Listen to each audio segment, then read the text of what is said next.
I want you to do me a favor. Think of any fantasy book or series that comes immediately to mind. Now answer me this. Does it have a dragon in it? I'm willing to bet for 90% of you the answer is yes, and it makes sense. Dragons and fantasy go together like salt and pepper, eggs and bacon, beaches and flip-flops. It is practically a crime to have one without the other. And seriously, what's not to love about dragons? I don't care how old you are, they are the literal coolest.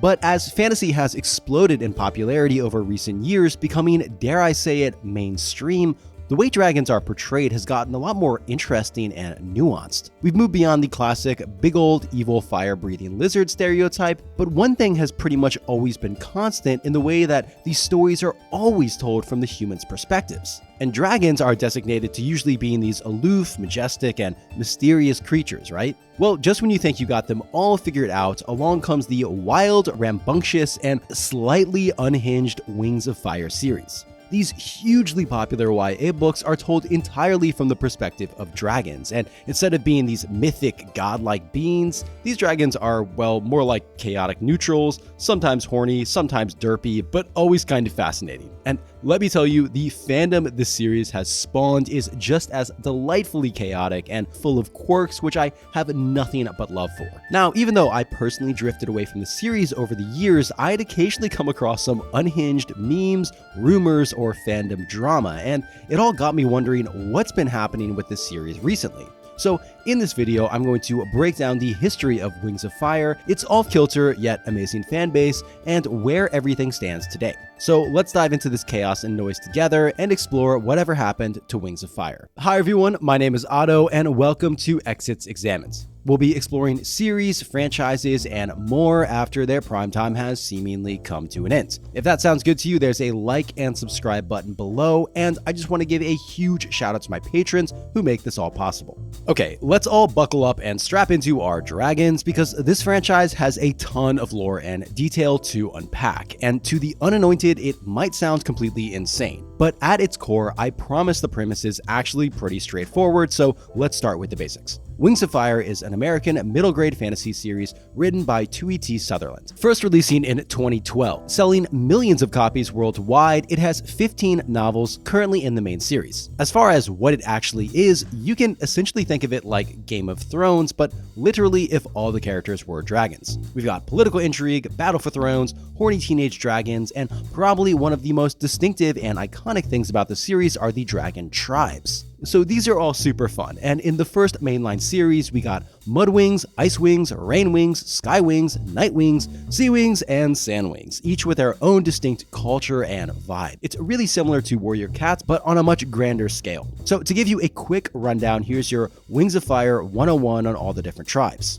For Sky Wings, if you picture the classic dragon from any medieval fantasy, congratulations, you're picturing a Sky Wing. They're the most dragony of dragons with enormous wings that let them fly for long distances and breathe fire. They're kind of like the vanilla ice cream of dragons, solid and dependable. On the other end of the spectrum, we got Night Wings, the edgelords of the dragon world. They get their powers from the moons, they live in a volcano, which of course they do, and claim to have mind reading and prophetic powers, but may or may not be faking it. So they're basically that kid in school who claimed they had a secret superpower but could never actually show it, which, come to think of it, is very on brand for them. Moving on, we got Mud Wings, which basically picture a Sky Wing that's been nerfed. Sorry, just kidding. I love you, Mud Wings. Anyway, they're physically big and get healing powers from the mud. Their fire breath doesn't work if they're cold, which feels like a serious design flaw, but they are super reliable to their friends or siblings. As far as Ice Wings, these guys swapped out fire for ice breath, which is definitely cooler. They can also handle freezing temperatures and have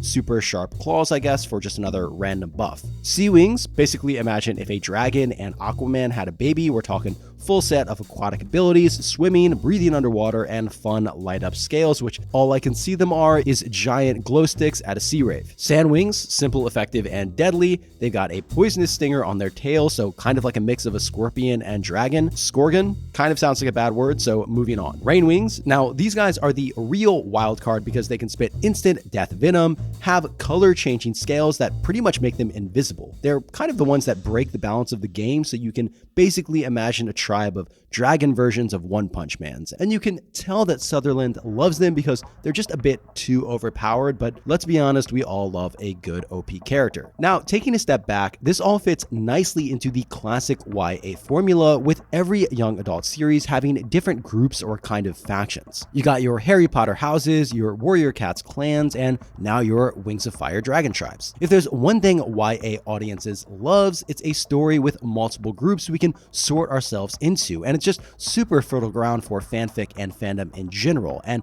this really ballooned off with the fandom, with of course fans making their own OP mixes of dragons from two different tribes or entirely new tribes like the fairly innocent Flame Wings and Stone Wings, to the more wild ones like Space Wings, Neon Wings, and my personal favorite, Simp Wings. But going back to the actual series, did I mention that we have dragon racism? Because of course we do. Wings of Fire as a whole does not shy away from tackling some pretty big themes, including dragon racism. So we hear a bunch of nasty stereotypes about the Rain Wings in particular, most notable that they're lazy and stupid, and generally all the tribes just don't trust one another that much. Now, the tribes themselves are just the tip of the iceberg, because the world building is surprisingly huge, especially considering that the target audience is fairly young. Now, that's not to say it's anything like the Lord of the Rings or anything, because as far as complexity, it's a few tiers lower, but that's perfectly fine because it definitely has its own charm. I will say that the world building is very tastefully and gently given to us, so that the complexities of dragon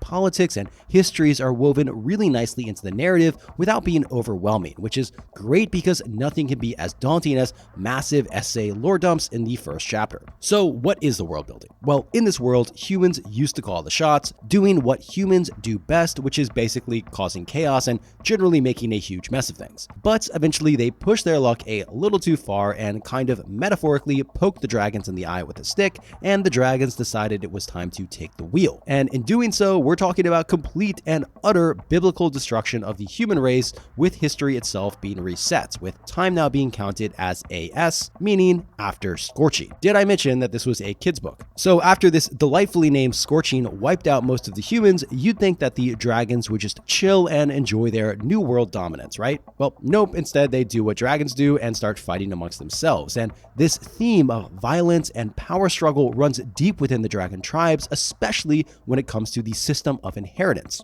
In Wings of Fire, becoming a queen isn't about bloodlines or a peaceful succession. Oh no, it's much more intense than that. The way to the throne for most tribes is typically combat or some sort of trial. So you might ask, what if the queen dies from something other than a challenge? Well, that, my friend, is a great question. And guess what? That very scenario is what sets off the massive war that the first series of books is all about. So the mainline story kicks off with the Dragonette prophecy, where a brutal war has been raging across the continent of Pyrrhia, with the main conflict being three Sandwing sisters all gunning for the throne. So where does the prophecy in the title fit into all of this? Well, basically 5 dragonettes, which are basically dragon teenagers, are destined to choose the rightful queen and bring peace to the lands, which sounds like a nice and tidy little plan, except the way things actually unfold is, let's just say, anything but that. A kind of sketchy, almost cult-like group decides the best way to fulfill this prophecy is by kidnapping a bunch of dragon eggs across the different tribes and raising the dragonettes in a hidden cave. They train them for the whole save the world thing, but this basically boils down to trapping them against their will, training them whether they like it or not, and occasionally berating them based on racial stereotyping for good measure. And yes, in case you're wondering, this is still a YA book. Luckily, the dragonettes eventually break out, and what follows is a chaotic, often messy adventure as these well-meaning teenage dragons romp through the different tribes trying to make things right. And where the series really shines is the dragonettes themselves. They're flawed, funny, and grounded in a way that instantly just makes them lovable, with super heartwarming and just fun banter and moments. Clay, Sunny, Tsunami, Glory, and Starflight. You know exactly what these dragons are about from pretty much the first moment we meet them. Clay is this happy-go-lucky golden retriever boy energy mudwing who's all about food and friends. And I think the moment the series kind of sunk its claws into me, sorry, I don't know what's happening with the pun today, but anyway, was when Tsunami, another one of the dragonettes, shoves him into water to try to cheer him up, even though Clay absolutely hates it. And just like imagining these teenage dragons pushing each other into water like at a pool is just so great to me. And at the end of the day, these dragons are really teenagers, and the series never lets you forget that, with all the drama that comes with it, including crushes, angst, and jealousy galore. And there are some genuinely just hilarious moments, from Clay throwing dirt at Tsunami out of joy, pretty much every Fate Speaker scene, and of course, magical death spit. And the dragonettes in general just embody the chaotic good, verging on neutral, and I just cannot overstate how great of a rapport they all have. But importantly, don't let that put your guard down, because the violence in this series is a real thing. It's brutal, with bloody battles, forced gladiatorial combat, and even some twisted scientific experiments. I mean, in the first book alone, Tsunami literally breaks her dad's neck in a fight to the death, which when I read, I was just like, geez. Vengeance, killing, torturing, and good old race wars, it's all in here. But to be fair, none of it is gratuitous by any means, and the dragonettes themselves generally avoid killing when they can. But don't for a second think that means dragons don't die in straight up brutal ways. So do not get lulled into a false sense of security, even though this is the same series with cute little dragon cuddle puddles. You know, the dragonettes in Wings of Fire have been through some pretty intense battles, and let's be real, after all that flying and fire breathing, even dragonettes need a good night's sleep. And thanks to today's sponsor, Manta Sleep, you can get the sleep you deserve too. Now, I get it, some of you might be skeptical about sleep masks. I know I was for a while, but trust me, these will definitely change your mind. Manta sleep masks aren't your average mask, they're probably the most advanced ones on the planet, with perforated materials for airflow and C-shaped eye cups that make side sleeping a dream. It's honestly hard for me to go back to sleep without them now. If you're anything like me and have a lot of trouble going to sleep, or just need a break from the chaos of the world, or maybe just your siblings like a certain Sandwing Queen, these masks will help. They even come with razor-thin Bluetooth headphones, so you can block out the noise of the world and dive into some epic Wings of Fire audiobooks in peace. Use code EXITSEXAMINE for 10% off at checkout, and if you grab a pair, let me know what you think. I know I'll definitely be rocking mine tonight. Alright, now back to Wings of Fire. Now, one of the most interesting and divisive parts of Wings of Fire is how the point of view shifts from book to book. We basically switch perspectives from each dragonette between each book, and I don't think I've seen this in any other YA series, but correct me if I'm wrong. So the first book is entirely from Clay's perspective, then Tsunami takes the spotlight in the second, and so on, which is great in a way because it gives you a real deep dive into how each character thinks and how they see each other, which can be both hilarious and cringeworthy. Now, humans do exist in this world and are known by the dragons as scavengers, but don't expect them to take center stage. They're more like background characters, sometimes even kept as pets by the dragons, which I kind of love. From the dragon's point of view, humans are these strange little creatures, small, kind of dumb, and just not worth paying that much attention to. And what's really cool is that, aside from maybe Aragon, this is one of the few series told entirely from the dragon's perspective. And it's refreshing to see, and for the most part, really well done. You get a strong sense that the dragons have their own unique culture and way of thinking, like when Sunny is trying to make a decision and mentally weighs her options by thinking, quote, on the one claw, but then on the other claw. Because, you know, instead of hands, they have claws. Now, anyway, if the world wasn't chaotic enough, they also toss some magic into the mix, and not just any magic that may or may not slowly drive you insane. And in the setting, this is called animus magic, and it can pretty much do anything. Need a magic stone that can let you talk to dragons in their dreams? Animus magic. Need a statue to kill only female dragon eggs? Animus magic. Okay, well, what about wormholes that can quite literally take you anywhere and break time and space? You guessed it, animus magic. It's kind of crazy because if there are any limits to animus magic, the series doesn't really establish them, with the only drawback being that if you use the power too much, it will slowly drive you insane, and also that the dragons who have this power are exceedingly rare. But this all kind of begs the question why a lot of things happen the way they do in the series, because Honestly, every issue in the universe could be solved by animus magic, and it's an interesting magic system, but it doesn't always feel consistent or explored. Now, you'd think the person behind this unhinged blend of adorable dragons, murder, and magic would, well, be a little bit chaotic themselves, but actually, Sutherland seems like an incredibly grounded and just charming human. In fact, she's had quite the writing career before Wings of Fire took off, working on everything from Pirate of the Caribbean books to the Warriors and Secret books, which probably have a good amount of crossover fans between them and Wings of Fire. So apparently, the idea for the series came about in a pretty simple but genius way. One day, her agent asked, what if the dragons were the main characters? And that suggestion immediately clicked for Sutherland. Drawing inspiration from iconic series like the Dragon Riders of Pern and even Planet Earth, she brought a unique twist to the world, especially with how she designed the dragon tribes, with the origin point basically with her imagining how each tribe would raise its young. And I think it's in those small, thoughtful details that really helped Wings of Fire stand out. And other people must have felt the same way, because Wings of Fire became a massive phenomenon with millions of copies being sold, and the fans themselves absolutely seeming to love Sutherland. And how couldn't you love an author who brings her dog with her to almost every interview?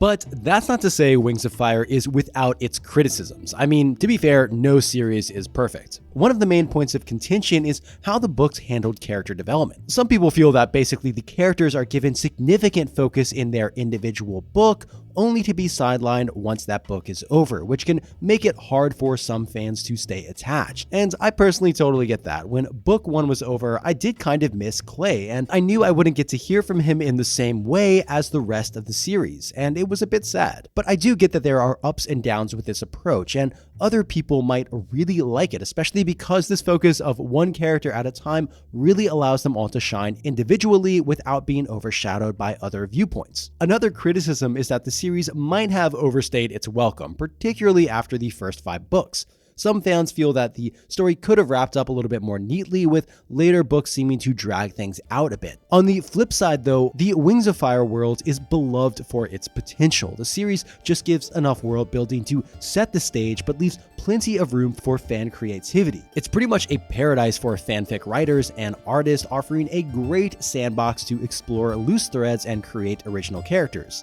And this brings us quite nicely to the fandom, and boy oh boy, what a fandom it is. The Wings of Fire fandom is this massive, fun, but sometimes hot mess of a community that probably has brought just as much creativity and media as the franchise that started it. One thing you might notice off the bat when you first peek your cautious little head through the door is that you might realize little things here and there. People using specific slang, talking about how they can't drive or how they're going to graduate high school this year, and you'll realize that the fandom might skew a bit younger than others, which does make sense in a way because compared to other YA titans, Wings of Fire was relatively later in the 2010s, so the fan base does reflect this. But just because a good amount of fans are on the younger side does not in fact mean that they are any less creative, because they built entire fan tribes, superpowers, alternate universes, and of course fan art. And to say that fan art is a gigantic part of the fandom would be a massive understatement. If you take one glance at Reddit, you'll see everything from simple doodles to stunning, detailed illustrations of the dragons, and I'll share some of these links in the description below because some of them are pretty mind-blowing. Now, what's arguably even more mind-blowing are the full-blown fan animations. We got maps, which if you're familiar with the Warrior Cats, you'll be no stranger to, but if you aren't, don't worry, I got you. Basically, they are multiple animator projects, so a bunch of fans will come together to make this possible, all contributing to different scenes, and it's really heartwarming to see. Now, some of these fan animations rival professional work, and on top of this, there's a good amount of sometimes endearingly angsty fan-made music videos, which are no less impressive. And probably the most iconic out of all of these are the meme animations, with a special shout out from the bottom of my heart to the Peril Snow one, which I must have watched at least 20 times for this video. Now, I just love to think think that there are probably people out there who watched all the Wings of Fire memes and just had no idea what in the world these unhinged dragon memes were all about. Now, speaking of memes in general, this is just a whole thing in the Wings of Fire community, and a lot of these are just things of pure beauty, and I have nothing more to say about them aside from, if you're a fan of Wings of Fire and haven't typed WOF memes into Google Images, please, I beseech you, pause the video and do it. We'll wait for you. Aside from the visual front, fanfiction plays a massive role in the Wings of Fire fandom, and Sutherland herself has said multiple times that she loves it and even tries to read it when she can. In fact, she went so far as to release an entire book as a guide for fanfic writers. And as far as the fanfics themselves, there are thousands of stories expanding on characters, plot lines, and lore, and many of these fics take alternate perspectives or create completely original characters. In fact, aside from Warrior Cats, this might be the single biggest community I've seen for original characters, complete with their own unique tribes and special abilities. I touched on this earlier, but some of these creations are downright wild, like the Tribids, dragons with traits from 3 different tribes, yes, 3, which have been especially popular. And sure, a lot of these OCs might verge on the OP side of things, but that is part of the fun, and this all comes out in the roleplay, which is also a super common aspect of the fandom. And again, I think this just really highlights the strength of Wings of Fire's world building. The setting is just so rich and wide open in a way that people can really take it and run with it, creating entirely new stories within the universe. And I really think it's a huge draw for so many fans. Although with the good, there also is the bad, and the fandom does have its fair share of drama, especially when it comes to shipping. Now, I'll be honest, I lived a pretty sheltered life because it wasn't until I did the Percy Jackson video that I even learned what shipping was. Now, for the uninitiated, shipping is when fans pair up characters they want to see in a romantic relationship, and with a fandom as well horny as this one, you can bet it's going to be a big deal. Clairol, Glorybringer, Sunny Speaker, the list goes on and on and on. Now, of course, not all ships are without controversy. Take the infamous Moonstalker, for example, between a dragon who's barely 18 and one who's thousands of years old, which definitely raised some eyebrows. But overall, the Wings of Fire community is for the most part a pretty positive and supportive place. People are constantly learning, creating, and sharing their work. Just, maybe bring some eye bleach if you go too deep into certain corners of the internet. Okay, so let's take a closer look at the fuel for this fandom. I mean, like, what actually makes up the series itself? Well, fortunately for everyone's sanity, this isn't some 100-book-long saga like other Dragon series out there. Cough, cough, looking at you, Dragonlance. Things are actually quite manageable here. There are currently 15 confirmed novels in the mainline series, which are separated into 3 arcs, with 5 books per arc, which is very neat and tidy, right? Now, you can find a complete and helpful organized list of all books and media on the Wings of Fire fandom wiki. So the 3 major arcs are number 1, the Dragonette Prophecy, which started it all and consists of the 5 books, the Dragonette Prophecy 2012, The Lost Hair in 2013, Hidden Kingdom 2013, Dark Secret 2013, and The Brightest Night in 2014, and definitely a solid place to start if you're new to the series. Then directly following the events in the first arc are the Jade Mountain Prophecy, which include Moon Rising in 2014, Winter Turning in 2015, Escaping Peril in 2015, Talons of Power in 2016, and finally Darkness of Dragons in 2017. And this arc features everyone's favorite edgelord and maybe the best villain of the series of Darkstalker, and really expands on the whole magic powers and backstory of the world. Now, the most recent complete arc is the Lost Continent Prophecy, which, as you may have guessed from the title, is on a whole other continent with all new characters, different types of dragons, and hive minds. And yes, don't worry, there is another prophecy. When it comes to the standalone books in Wings of Fire, we got Darkstalker in 2016 and Dragonslayer in 2020. Now, Darkstalker focuses on Ding ding, you guessed it, Darkstalker, who is hands down a fan favorite and for good reason. Now, unlike the rest of the series, which is kind of focused more on fast-paced action and adventure, Darkstalker is a bit more of a slow burn, and that's not a bad thing. The book really takes its time to explore its characters' inner conflicts and motivations, especially Darkstalker's descent from being a well-meaning dragon with a dark destiny to, well, full-on villain mode. Dragonslayer, on the other hand, or Other Claw, flips the script by giving us a human perspective, which is really cool to see. Now, alongside the main books, the Wings of Fire universe expanded with some bite-sized stories adorably named Winglets. These short stories were originally released as ebooks, but did eventually make their way into print, popping up in special editions like the Winglets Quartet, which featured all 4 of the stories, as well as the Winglets Flipbook. And for the true Wings of Fire superfans out there, the journey doesn't stop there because, as you'd expect, there's a whole collection of companion books, and interestingly, most of these have been released pretty recently. We got Forge Your Dragon World in 2022, which is a super charming idea, and honestly, the first time I've seen something like this. It's essentially an interactive storytelling guide that gives you prompts and scenarios to try to help aspiring writers create their own dragon stories set in the Wings of Fire universe. So basically, most of the book is blank and it's up to you to fill it in. And for the more visual people out there, you're not left out either, because in 2023, How to Draw was released and was a very similar idea, but for, you guessed it, drawing. It basically gives step-by-step instructions on how to sketch and draw dragons from the series. Now, it's honestly so awesome to see that Sutherland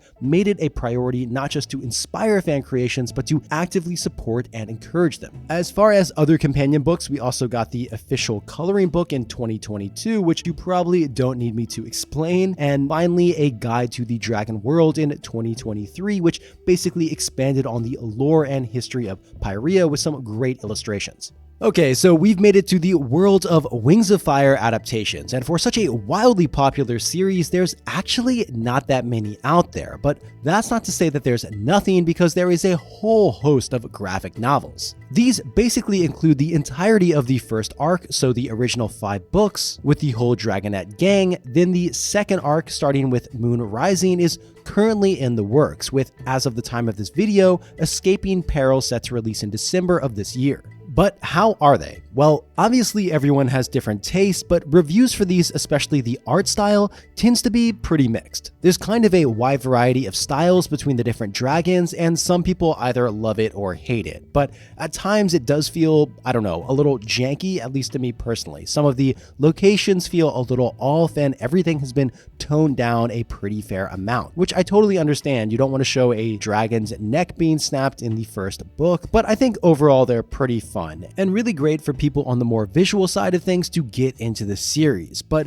they are missing a lot of details, so you should definitely eventually read the books in addition to these. Now, although we got the graphic novels covered, sadly I cannot say the same thing for the video games. And I get it, animating dragons might be difficult, but come on, flying around to different tribes with your own pack of dragonettes would be so awesome, right? Well, apparently video game devs don't agree and hate us because there's pretty much nothing out there, although that's not to say it's absolutely zero. For the absolutely OG heads among you, you 100% get a gold star if you played or remembered stumbling across the Wings of Fire flash game on the Scholastic website. What you see here is what you get, and basically this is just a top-down shoot 'em up with no end where you play as Clay. Now, apparently you can play this on the Internet Archive, but I could not for the life of me find it, so if anyone has a working link, please let me know and I can drop it in the description. On the more obscure side of things, we also got Wings over Pyrrhia, which was a board game included with the Barnes & Noble edition of Darkstalker. We also got some plushies and even some trading cards. But jumping back quickly to the video games, in another, dare I say,